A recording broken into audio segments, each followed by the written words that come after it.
please like, share the video and subscribe the channel.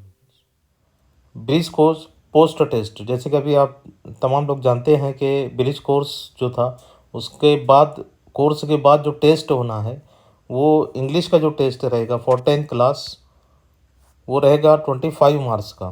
तो इस session में मैं आपको ये समझाने की कोशिश करूँगा कि जो पेपर रहेगा उसका पैटर्न किस तरीके से रहेगा और उन एक्टिविटीज़ को आपको किस तरीके से हल करना है।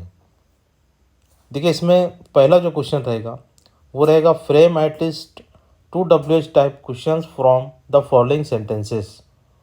नीचे 3 सेंटेंसेस दिए हुए हैं। जैसे for example, he carried a bundle of clothes on his head. तो आपको इस सेंटेंस पर एक सवाल बनाना है, WH क्वेश्चन बनाना है। अब इसी तरीके से 3 यहाँ पर सेंटेंसेस है। देखिए, WH क्वेश्चन जो होता है उसके शुरू में WH वर्ड लगता है, जैसे व्हाट, व्हेन, वेयर, हाउ, इस तरीके से सवाल शुरू होता है। तो सबसे आसान होता है कि आप हु से जो है सवाल बनाएं। तो ये जो 2 सेंटेंसेस है, दूसरा और तीसरा, इस पर आप हु से सवाल बना सकते हैं। बहुत इजी होता है। जैसे मिसाल के तौर पर कि अगर हम कोई दूसरा सेंटेंस लें, Pandit Jawaharlal Nehru was the first prime minister of India, तो हम सवाल लिखेंगे कि who was the first prime minister of India. तो ये उसका WH क्वेश्चन हो जाएगा।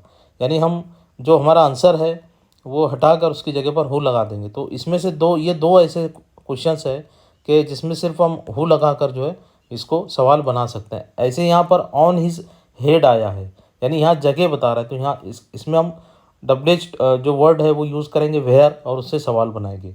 तो इस तरीके से आप इसकी प्रैक्टिस कीजिए। एक्टिविटी नंबर 2 जो है, complete the dialogue by guessing the word.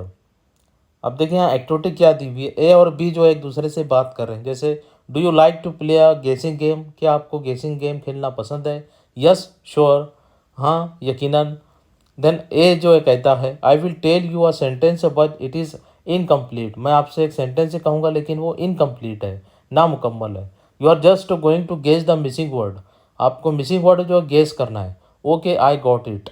अब देखिए यहाँ पर सेंटेंसेस दिए हुए हैं, इसमें सिर्फ आपको क्या करना है कि ये जो सेंटेंस दिया हुआ है इसमें जो खाली जगह यहाँ प्रॉपर वर्ड लिखना है और उसे कंप्लीट कर कर वापस यहाँ पूरा सेंटेंस आपको लिखना है।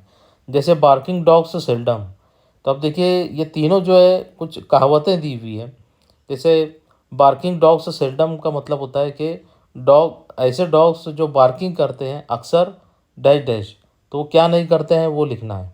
Then empty vessels make much, जो खाली बर्तन हैं वो ज़्यादा क्या करते हैं वो यहाँ पर आपको लिखना है। मेक मच, आगे यहाँ पर वो वर्ड आएगा। Then a stitch in time saves, के एक स्टिच जो है वक्त पर वो बचा लेता है, क्या बचा लेता है वो आगे लिखना है। तो इस तरीके से सिर्फ एक एक वर्ड आपको लिखना है और सेंटेंसेस को कंप्लीट करते जाना है।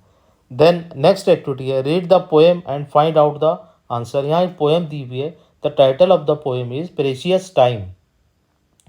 देखिए हम पोएम देखते हैं। The precious time is in my little hand, future is uncertain so I haven't plan, bygone days are over and closed its door, let's live in presence, there is a lot to explore, time is important and precious, wasting time is ridiculous, time and tide waits for none, wasting time is not cool और fun. तो ये poem, आप देखिए इस पर activity क्या दी हुई है। पहला है the poet tells us the importance of, इस पोएम में पोएट हमें सिफर सिफर की इम्पोर्टेंस बताता है। अब किसकी इम्पोर्टेंस बताता है वो यहाँ पर आपका आंसर रहेगा।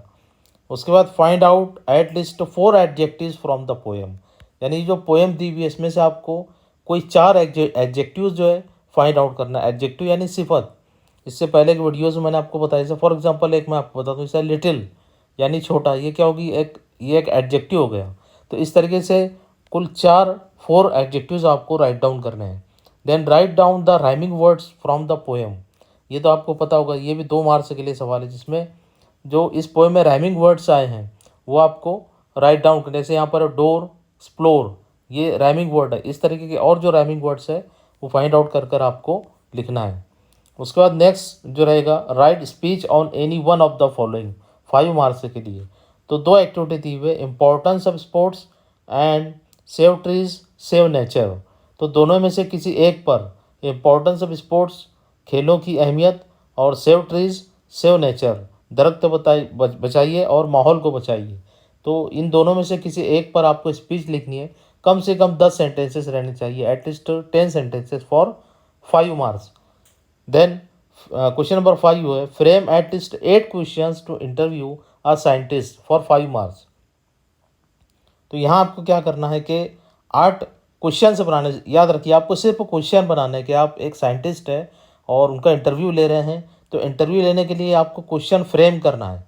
आप आंसर नहीं लिखेंगे, सिर्फ क्वेश्चन बनाएंगे। जैसे फॉर एग्जांपल आप जो साइंटिस्ट है उससे पूछेंगे कि where are you belong from, आप कहाँ से ताल्लुक़ रखते हैं। अब मान लीजिए वो ताल्लुक़ रखता है तमिलनाडु से, तो कहेगा कि आई एम फ्रॉम तमिलनाडु। तो आई एम फ्रॉम तमिलनाडु आपको लिखने की ज़रूरत नहीं है, आप सिर्फ लिखेंगे where are you belong from, in which college did you study, what is your qualification. इस तरीके से छोटे छोटे आप सवाल बनाइए, सिर्फ क्वेश्चन आपको बनाना है, याद रखिए आपको आंसर नहीं लिखना है। तो ये 5 मार्क्स के लिए क्वेश्चन नंबर 5 रहेगा। तो इस तरीके से आप टोटल जो है 25 मार्क्स के लिए हर एक के लिए 5-5 मार्क्स से 5 क्वेश्चन आप हल करेंगे। तो आई होप कि आप अच्छी तरीके से समझ चुके हैं कि ये जो टेस्ट है आपको किस तरीके से अटेम्प्ट करना है। Now we will meet in the next session will another topic. Till then, good bye.